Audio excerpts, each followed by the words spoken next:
Today, we're talking about a man millions of people invited into their living rooms every single week. A man who made us laugh, made us swoon, made us feel something real. Eric Dane. Born on November 9th, 1972, in San Francisco, California, Eric didn't come from Hollywood royalty. He came from real life, from struggle, from heartbreak. He lost his father when he was just a child. That kind of loss changes you early.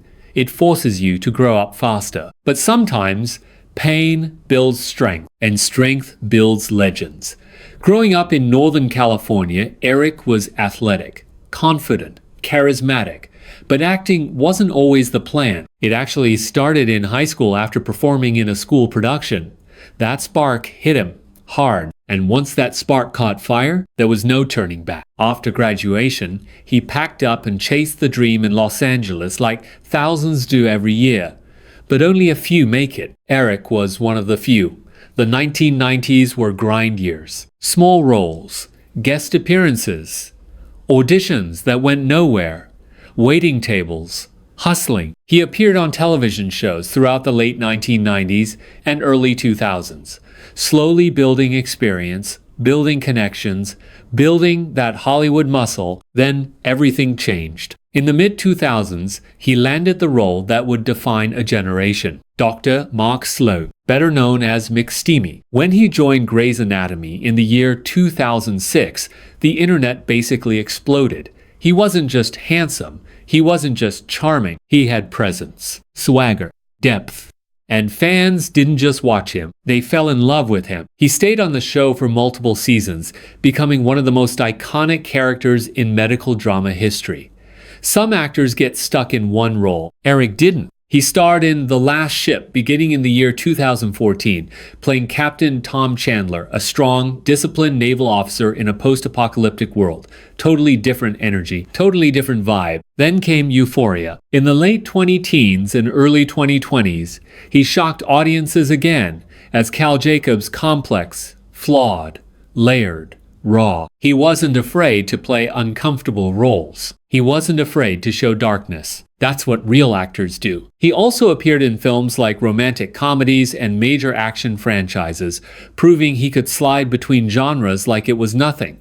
Over 3 decades in Hollywood built him a multi-million-dollar net worth. But here's what's important. He wasn't flashy. He wasn't out there flexing yachts and wild headlines. He invested in his craft. He invested in his family. He lived comfortably beautiful homes in California, a life surrounded by creativity, but he always seemed grounded. Fame didn't swallow him whole. In October of the year 2004, Eric married actress Rebecca Gayheart, Hollywood power couple energy. They welcomed 2 daughters into the world, Billy Beatrice Dane, born in March of the year 2010. Georgia Geraldine Dane, born in December of the year 2011. Fatherhood changed him. Interviews showed a softer side, a protective side, a proud dad energy that was undeniable. Even when their marriage faced challenges in the late 20-teens, family remained central in his life. His daughters were his heart, always. Now this is the part that hurts. In April of the year 2025, Eric went public with devastating news. He had been diagnosed with amyotrophic lateral sclerosis, ALS, a progressive neurodegenerative disease, a disease that slowly attacks the body's ability to move, to speak, to function, to breathe. And when he shared that diagnosis, he didn't hide. He didn't disappear. He shows courage. He spoke openly. He raised awareness. He kept working. He kept showing up. He kept fighting. And then,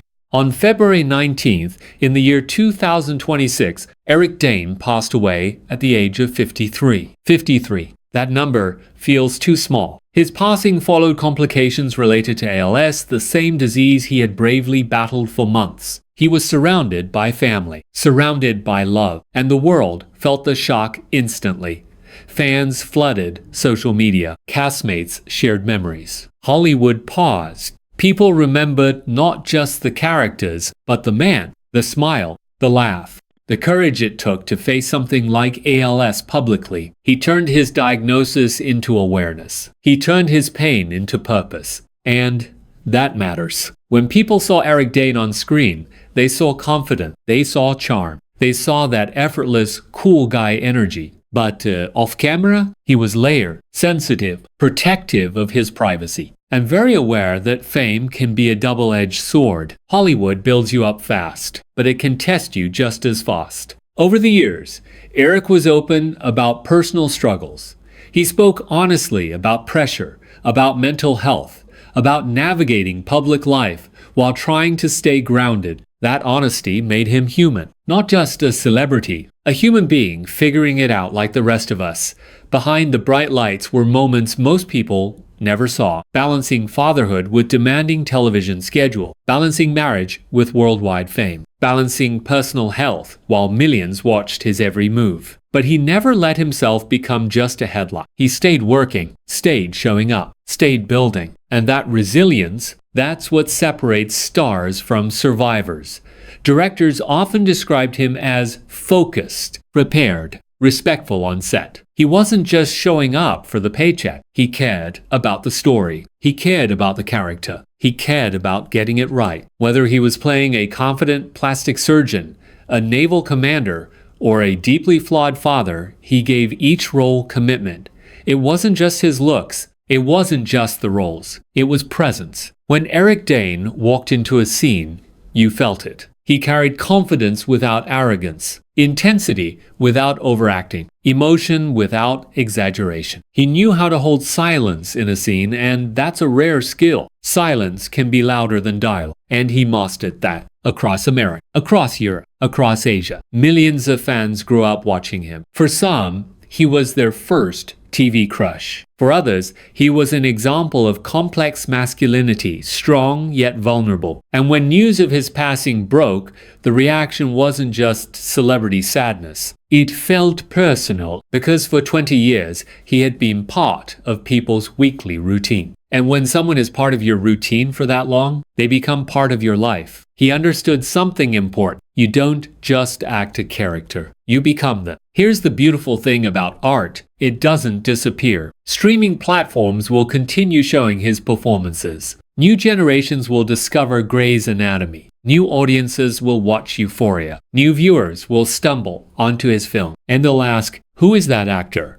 And the answer will always be Eric Dane. So here we are, remembering a man who gave us drama, intensity, romance, and truth. A man who faced illness with courage. A father who loved deeply. An actor who committed fully. Eric Dane's story isn't just about Hollywood success. It's about resilience. It's about showing up even when life gets heavy. It's about fighting with dignity. He may have left this world in the year 2026, but his story still playing. His voice still echoing. His legacy still growing. If you ever doubted the power of one life, look at the impact he made. Rest peacefully, Eric Dane. Your light doesn't fade. It just shines somewhere else now. And we'll keep watching. We'll keep remembering. We'll keep saying your name. Eric Dane.